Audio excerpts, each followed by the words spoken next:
Ces paroles ne sont pas des paroles d'un partisan ni d'un opposant. J'estime qu'en tant qu'un patriote, je me dois de lever ma voix quand il y a désastre et injustice au sein de mon pays, vu que j'ai opté de représenter la voix des sans-voix.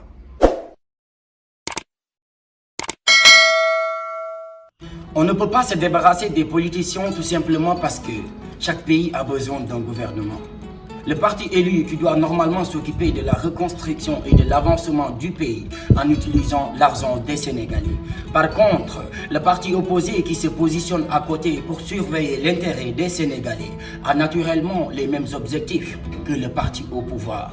Alors, si l'objectif premier des politiciens est de se préoccuper des Sénégalais, pourquoi les Lembereoumi Bougno Sonal, Indil Maki Bail Sonko, alors qu'il y a des choses beaucoup plus sérieuses que ça dans le pays?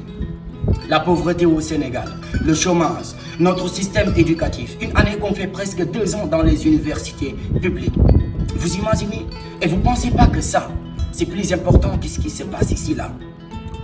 Mais j'ai l'habitude de dire, quand on veut piétiner la démocratie et la justice d'un pays, il ne faut pas être surpris quand la jeunesse se révolte. Deuxième chose, depuis 1960, le Sénégal n'a jamais été victime de coup d'État, tout simplement parce que c'est un pays démocratique. La Constitution de 1963 avait proclamé, concernant les droits de l'homme, le respect pour les libertés et à fournir leur protection.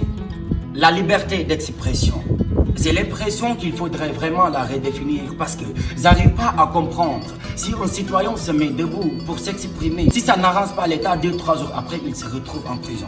C'est quelle démocratie ça?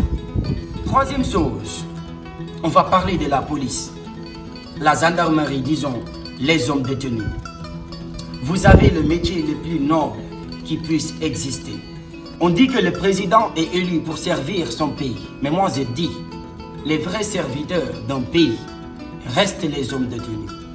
Imagine-toi, c'est le soldat qui est vraiment capable d'échanger sa vie pour la protection du président. C'est le soldat qui peut vraiment se sacrifier jusqu'à perdre sa main, son pied ou même perdre sa vie pour protéger un citoyen sénégalais.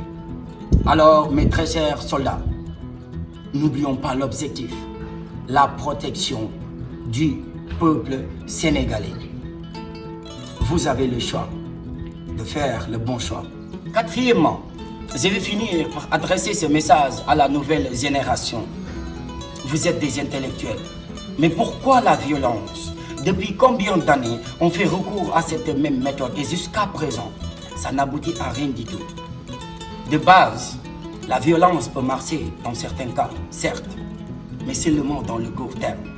La génération du XXe siècle ont pu obtenir gain de cause sans jamais faire appel à la violence. Quand je repense à Nelson Mandela, quand je repense à Martin Luther King, alors vous, la jeunesse du XXIe siècle, si vous n'êtes pas plus intelligent qu'eux, ils ne devraient pas être plus intelligents que vous.